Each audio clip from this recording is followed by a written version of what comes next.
Meu querido irmão, minha querida irmã, abra sua Bíblia no livro de Apocalipse. Apocalipse 3, versículo 1. Ao anjo da igreja em Sardes, escreva: estas são as palavras daquele que tem os 7 Espíritos de Deus e as 7 estrelas. Conheço as suas obras, você tem fama de estar vivo, mas está morto. Esteja atento, fortaleça o que resta e que estava para morrer, pois não achei suas obras perfeitas aos olhos do meu Deus. Lembre-se, portanto, do que você recebeu e ouviu, obedeça e arrependa-se. Mas se não estiver atento, virei como um ladrão, e você não saberá a que hora virei contra você. No entanto, você tem aí em Sardes uns poucos que não contaminaram as suas vestes. Eles andarão comigo vestidos de branco, pois são dignos. O vencedor será igualmente vestido de branco. Jamais apagarei o seu nome do livro da vida, mas o reconhecerei diante do meu Pai e dos seus anjos. Aquele que tem ouvidos, ouça o que o Espírito diz às igrejas. Meus irmãos, esta é a 5ª igreja da Ásia Menor, a 5ª cidade da Ásia Menor para a qual o Senhor destinou uma carta. São 7 cartas, lembrando que 7 não extinguia o número de igrejas daquele local, mas 7 fala de plenitude. Então o Senhor está escrevendo para toda a igreja, e Ele usa o nome da cidade, dirige-se aos líderes da igreja que estavam naquelas determinadas cidades, as cidades específicas. E é interessante você prestar atenção que o Senhor usa a história da cidade, Ele não despreza a história da cidade para levar uma mensagem para aquela igreja, sua fundação, seus anos passados, seu momento atual. Então, quando nós lemos essas cartas dirigidas às igrejas, nós precisamos conhecer o mínimo, pelo menos um pouco, a história dessas igrejas e dessas cidades. A igreja de Sardes, a igreja que estava em Sardes, ela tem um detalhe que eu gostaria de destacar desde esse primeiro momento de introdução. Notem, para que você não fique confuso, que existiam 3 grupos distintos de pessoas nessa igreja. Nessa igreja, existiam pessoas que já estavam mortas espiritualmente. Tinham o nome de que estavam vivas, mas já haviam morrido espiritualmente. Tinham reputação de que estavam vivas, mas diante de Deus, elas já estavam mortas. Nessa igreja tinha um segundo grupo, um grupo de pessoas que estava, na verdade, para morrer, doente. E o Senhor tem uma mensagem para esse grupo também. E nós encontramos o terceiro grupo, o grupo de pessoas fiéis, talvez o menor grupo da igreja. O Senhor diz: existe uns poucos aí em Sardes que não contaminaram as suas vestes, que estão andando de branco em minha presença. A igreja de Sardes estava vivendo um estado de saúde terminal. Ela estava já no CTI. Apesar de alguns poucos ali estarem saudáveis, estarem dignos diante do Senhor, já existiam pessoas mortas. Alguns membros daquele corpo já haviam falecido, já tinham morrido, e o Senhor começa a dirigir-se a essa igreja, apresentando esse triste diagnóstico. Você tem nome de quem está vivo, mas na verdade está morto. Irmãos, nós podemos resumir essa passagem, pensando em todo o texto, da seguinte maneira: o vencedor, aquele que vai morar no céu, o vencedor, ele anda de branco na presença do Senhor. O vencedor, não é aquele que apenas tem o nome de quem está vivo, mas é aquele que guarda limpa as suas vestes e anda de maneira digna diante do Senhor. Ele vive constantemente na presença do Senhor, com integridade, com seriedade. Uma igreja onde existiam pessoas que pensavam estar vivas, mas estavam mortas. Muita gente ali morta, achando que estava viva, perambulando para um lado e para o outro, nos seus programas, nas suas atividades, nas suas indas e vindas à igreja, nos seus cultos, mas para o Senhor que tudo vê, era uma igreja que estava morta, uma igreja de grande reputação, mas de pouca integridade, uma igreja, meus irmãos, que estava viva aos olhos dos homens, mas estava morta aos olhos de Deus. De que adianta a uma igreja, e lembrando que a igreja é formada por indivíduos, por nós, de que adianta nós termos a aprovação dos homens e termos reprovação de Deus? De que adianta nós ganharmos o mundo inteiro e perder a nossa alma? Nosso Deus não vê apenas o exterior, mas Ele conhece as obras, sonda a mente e o coração, e Ele está pronto para retribuir a cada um conforme as suas obras. Você já percebeu que frequentemente julgamos os outros pelo que parece? Há quem diga até que a primeira impressão é a que fica. Nós julgamos as pessoas pelo aquilo que vemos nela, pelo que elas vestem, como elas se comportam, o que elas comem, para onde elas vão. Mas Deus é diferente de nós. Amém, queridos? Ele julga cada um de nós conforme realmente nós somos. Enquanto nós julgamos a aparência, Deus julga o coração. Ele prova as intenções. Às vezes o que estamos fazendo é bonito aos olhos dos homens, mas o coração é feio aos olhos de Deus. Nós nos preocupamos com a reputação, mas na verdade o Senhor está preocupado com o nosso caráter. Você já deve ter ouvido que a reputação é aquilo que as pessoas pensam de você, que as pessoas olham e pensam de você. Caráter, contrariando esse conceito, não é aquilo que as pessoas pensam que você é, mas é aquilo que Deus sabe que você é. Caráter é aquilo que nós temos dentro de nós, aquilo que nós somos capazes de fazer quando ninguém está nos vendo, revela quem nós somos de verdade, revela o nosso caráter. Hoje em dia, meus irmãos, há muita preocupação com a reputação e pouca preocupação com a integridade. As pessoas estão preocupadas em saírem bem nas fotos.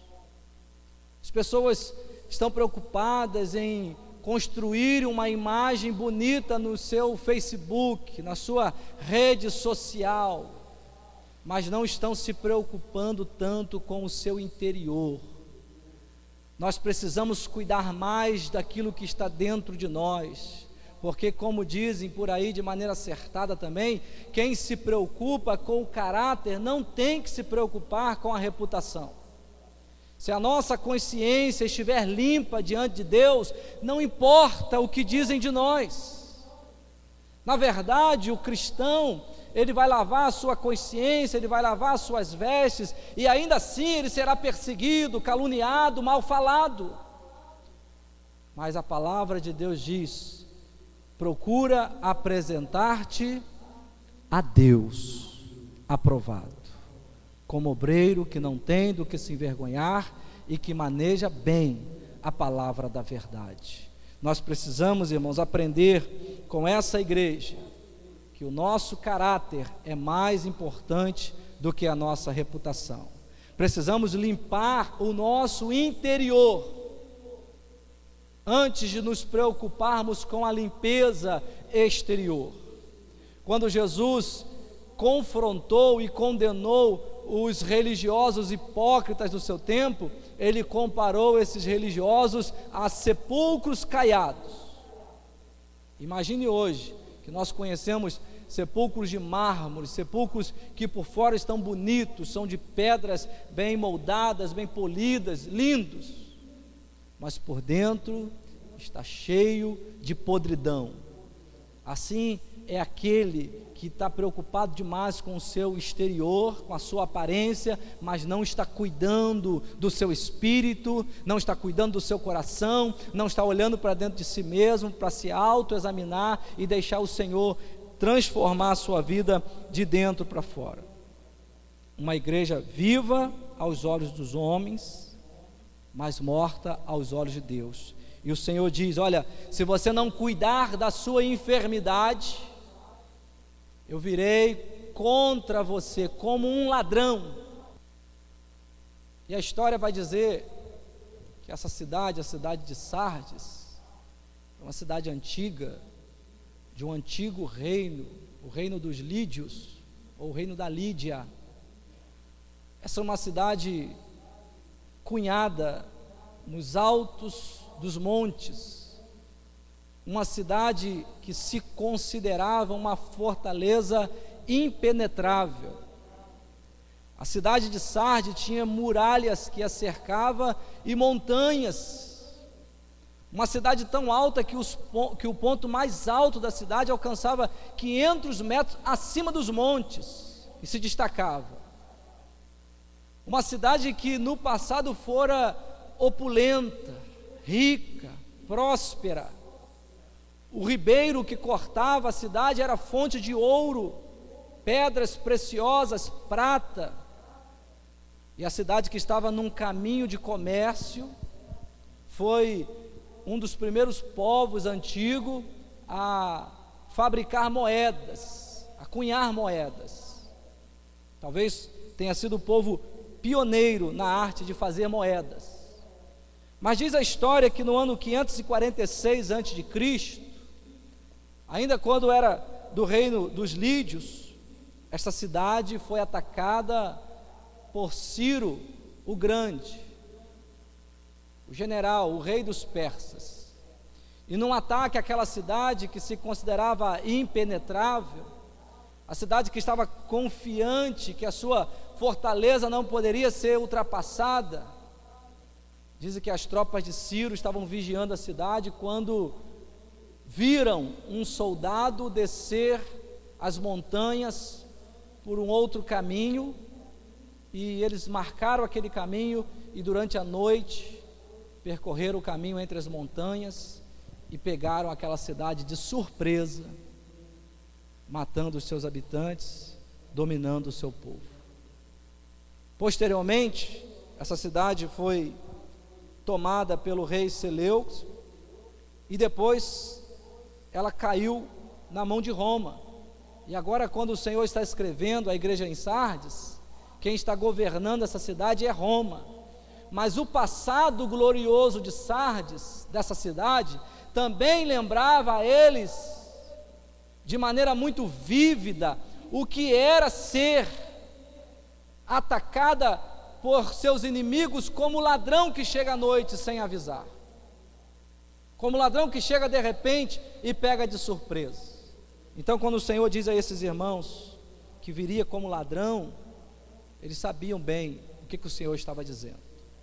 Se você olhar o texto, eu gostaria que você acompanhasse. O texto apresenta o Senhor como aquele que tem os 7 Espíritos de Deus. Não se confunda, afinal de contas o Senhor tem um Espírito ou tem 7 Espíritos. Nós conhecemos o nosso Deus, que chamamos de triuno. Ele é Pai, Ele é Filho, e Ele é o que, irmãos? Espírito. Então por que o Senhor diz aqui que Ele tem os 7 Espíritos? Porque Ele tem a plenitude do Espírito, porque Deus é Espírito, e Ele que tem os 7 Espíritos, a palavra diz que esses Espíritos estão diante do trono de Deus. Por exemplo, no capítulo 4, versículo 5, ardem 7 tochas de fogo, que são os 7 Espíritos de Deus. E diz ainda no versículo 6 do capítulo 5, que os 7 olhos do Cordeiro são os 7 Espíritos de Deus enviados por toda a terra. Notem os irmãos que durante a leitura de Apocalipse você vai encontrar várias vezes essa menção do Senhor, do Espírito do Senhor, como 7 Espíritos. Do que isso nos fala? Isso nos fala, irmãos, que Deus sabe de tudo, vê tudo, que nada está oculto aos olhos de Deus, todas as coisas estão nuas e patentes aos olhos do Senhor. Esse que tem os 7 Espíritos, que vê tudo, também tem as 7 estrelas nas suas mãos. Se você voltar ao capítulo 1, você vai encontrar o Senhor dizendo que as 7 estrelas são os 7 anjos da igreja. A liderança da igreja do Senhor está nas mãos do Senhor. O Senhor governa a sua igreja e detém os seus líderes nas mãos para sondar o seu coração, a sua mente, conhecendo as suas obras, aprovando, reprovando, disciplinando, julgando, tirando, condenando, salvando. Irmãos, nós precisamos nos lembrar sempre que a igreja não pertence aos homens, a igreja pertence a Cristo. Ela está na mão do Senhor. Ele levanta a quem quer, Ele abate a quem quer, é Ele quem governa a igreja, é Ele quem está nos dirigindo. E o Senhor mais uma vez se dirige a uma das suas igrejas e diz: conheço as tuas obras. Conheço as tuas obras.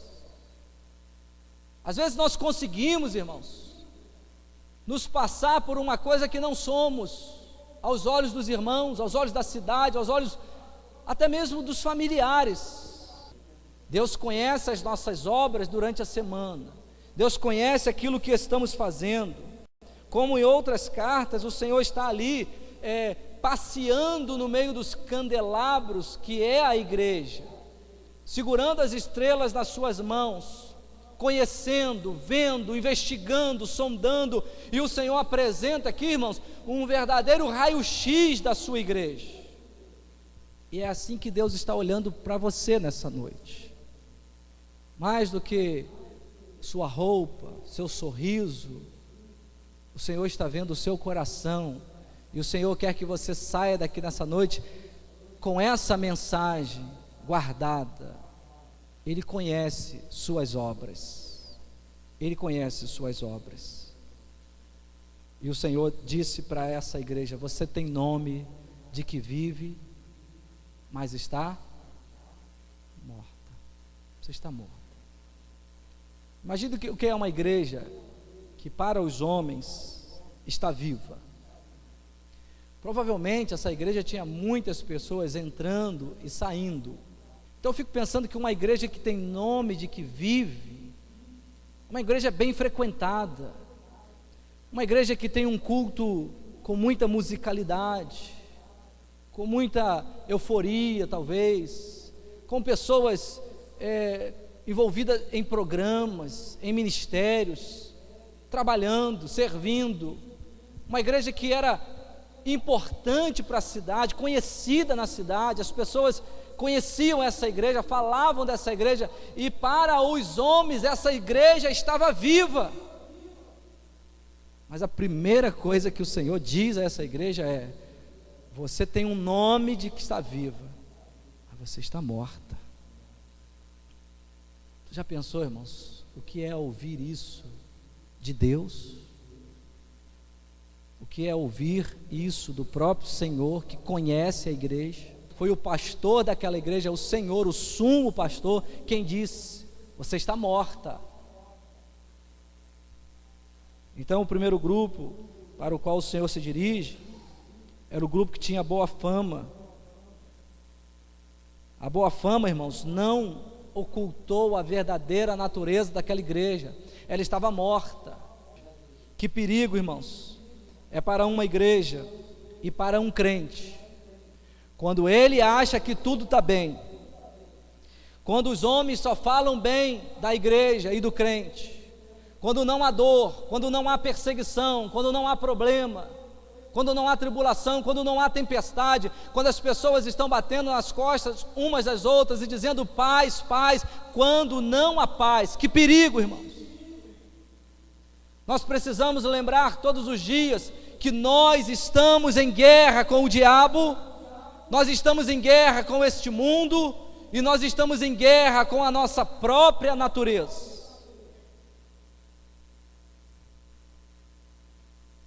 Precisamos acordar.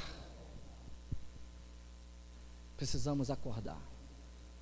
Num estado de guerra, quem não vigia, pode ter certeza que já morreu.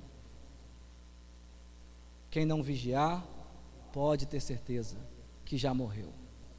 O segundo grupo para o qual o Senhor se dirige é o grupo daqueles que estavam para morrer. Ainda existia algum sinal de vida nessas pessoas. Talvez ainda estivessem fazendo pequenas orações. Talvez ainda lesse pequenos trechos da Bíblia. Talvez algumas dessas pessoas que estavam para morrer ainda sentiam algum temor a Deus, alguma reverência no culto, algum comportamento de quem realmente está vivo. Mas o Senhor disse: esteja atento, porque tem um pessoal aí que está para morrer. Esteja atento, seja vigilante. É por falta de vigilância, ou foi por falta de vigilância, que Sarde caiu na mão dos seus inimigos. É por falta de vigilância, irmãos, que muitas igrejas têm caído. É por falta de vigilância que muitos crentes têm cedido às tentações morais e caído em pecado. É por falta de vigilância que muitos crentes estão morrendo espiritualmente. A palavra de Deus nos chama para ter uma vida de vigilância constante. Jesus diz aos seus discípulos: vigiai e orai, para que não entreis em tentação. Pedro diz na sua primeira epístola, capítulo 5, 8: vigiem, pois o diabo, vosso adversário, está ao vosso derredor. Vigiem. Quantos de nós tem passado a semana sem orar, sem meditar na Bíblia, sem examinar o próprio coração, sem vigiar nas questões mais corriqueiras da vida? Irmãos, nós não estamos nesse mundo de brincadeira. Nós devemos ser o bom soldado de Cristo, que pega a armadura da luz, a armadura de Deus, e combate o bom combate. Vistam, pois, a armadura de Deus, para que a gente possa estar firme e resistir no dia mau, e depois de haver combatido, sairmos vitoriosos dessa batalha. Satanás tem derrotado crentes por falta de vigilância. Mas observe, irmãos, que as ordens do Senhor aqui, para esses irmãos que estavam para morrer, são bem claras. O Senhor deixa aqui 5 ordens que servem para nós hoje também. A primeira é essa: vigie, esteja atento. Mas não basta apenas vigiar para não morrer. Se você não quer morrer espiritualmente, não quer ser achado morto quando o Senhor voltar, ou diante dos exames de Deus na sua vida, você tem que vigiar, mas precisa também buscar o fortalecimento. Então o Senhor diz: fortaleça, ou fortalece o que resta e que estava para morrer. Quando nós adoecemos, o que nós fazemos? Procuramos médicos, remédios, procuramos o tratamento, procuramos nos fortalecer. De certa forma, nós estamos doentes espiritualmente e precisamos, como a palavra de Deus diz em 2 Timóteo 2:1, fortaleçam-se na graça que há em Cristo Jesus. Como que você tem buscado essa força que vem de Deus? Não é fácil adquirir músculos espirituais. Não é fácil adquirir força espiritual. Isso não cai do céu, irmãos. Em certo sentido, você tem que fazer força para ganhar força espiritual. Você precisa batalhar em oração. Você precisa decidir e lutar e se disciplinar para ser um crente que ora. um crente que se dedica à leitura da palavra, ao estudo da palavra, alguém que está interessado em conhecer mais a Deus e mais de Deus, e não existe outra maneira de conhecermos a Deus, a não ser por meio da sua palavra, irmãos. Todos nós éramos para corrermos para as escolas bíblicas dominicais, para os cultos de estudo, de oração, compromisso em não faltar culto, pegarmos as nossas Bíblias em casa, debruçarmos sobre ela e lermos a Bíblia, mas infelizmente, são muitos os que passam uma semana inteira sem colocar a mão na Bíblia. Saiam do culto e não refletem sobre aquilo que ouviram. Não investigam, não examinam, não leem. Tanto tempo atrás, Jesus disse: errais, não conhecendo as Escrituras, nem o poder de Deus. Você quer ser forte espiritualmente? Você precisa da força espiritual, então você precisa lutar para que essa força venha. Ninguém fica forte sem alimento. E Jesus disse: nem só de pão viverá o homem, mas de toda palavra que sai da boca de Deus. A palavra de Deus é alimento para nossas almas. Você pode ter um armário cheio, uma despensa cheia, mas se você não colocar o alimento na boca, não vai te fortalecer. Fortaleça o que estava para morrer. A igreja em Sardes estava quase morta, mas houve uma esperança para alguns. Meus irmãos, ainda há esperança para nós, ainda há esperança para você que está fraco, ainda há esperança para você que tropeçou, ainda há esperança para você que está no CTI espiritual, mas você precisa se fortalecer. A terceira ordem que o Senhor dá a essa igreja é que ela deveria se lembrar daquilo que já estava ouvindo. Lembre-se daquilo que ouviu. Quantas vezes nós abandonamos aquilo que ouvimos no princípio? Quantas vezes desprezamos a palavra e não nos lembramos de mandamentos tão claros?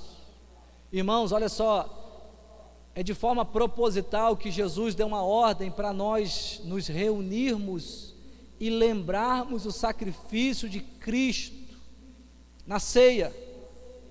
A ceia é talvez o culto mais importante da igreja, porque é um culto em memória, é um culto de trazer à memória a mensagem da cruz, a mensagem do Evangelho, o sacrifício de Cristo. Participamos do cálice, tomamos o cálice e lembramos: o sangue de Cristo foi derramado para me purificar, para me perdoar, para me lavar.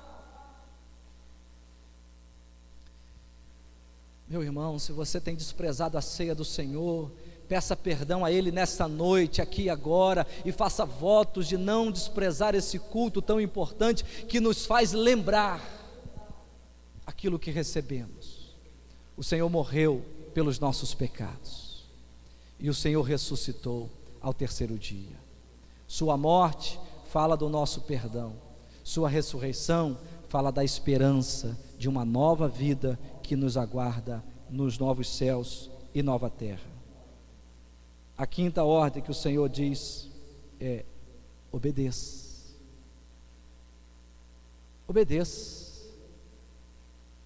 Não basta ter versículos memorizados, conhecer bem o texto. Quantas pessoas estão desviadas da igreja, você vai falar de Jesus para elas e elas viram e falam assim: eu conheço. Conhecer e não obedecer é enganar a si mesmo, irmãos. Quem lembra da palavra precisa obedecer a palavra. Obedeça. E a sexta e última ordem é: arrependa-se. Não é suficiente lembrar, precisamos obedecer, mas também precisamos de arrependimento. Eu expus de forma panorâmica o livro de Joel, o profeta que disse que o Senhor derramaria do seu Espírito sobre toda a carne. E na exposição de Joel nós vimos que o Senhor está interessado em quebrantamentos do coração. Joel disse àquele povo: rasguem o coração, não as vestes. O arrependimento, irmãos, é uma doutrina que deve ser praticada por nós diariamente. Devemos orar diariamente, constantemente, e dizer: Senhor, perdoa-nos, eu pequei, eu estou arrependido, aqui está o meu pecado, me perdoa. 1 João 1,9 diz essa verdade: se nós confessarmos os nossos pecados, Ele é fiel e justo para nos perdoar. Qual foi a última vez, crente, que você orou confessando a Deus os seus pecados? Dizendo: Pai, pequei contra o céu e contra ti, perdoa-me. Perdoa-me, Senhor. Essa é uma oração para nós fazermos diariamente. Meus irmãos, o Senhor termina essa carta dizendo àquela igreja: mas se você não estiver atento, não vigiar, virei como um ladrão, e você não saberá a que hora virei sobre você. Você deve se lembrar que a figura de um ladrão foi usada por Jesus várias vezes para falar da sua vinda. Os apóstolos falaram da vinda de Jesus como um ladrão. Ele virá de repente, irmãos. Quando as pessoas menos esperarem, o Senhor virá. E o crente, ou quem não estiver vigilante e atento, o que acontecerá com esses crentes? O Senhor diz aqui que Ele virá contra essas pessoas, contra a igreja que não vigia, que não se fortalece, que não se lembra da palavra, que não obedece à palavra, que não se arrepende dos seus pecados. Irmãos, não se enganem.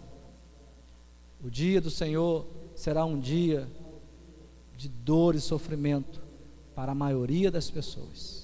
Será o pior dia de toda a história da humanidade para a maioria das pessoas.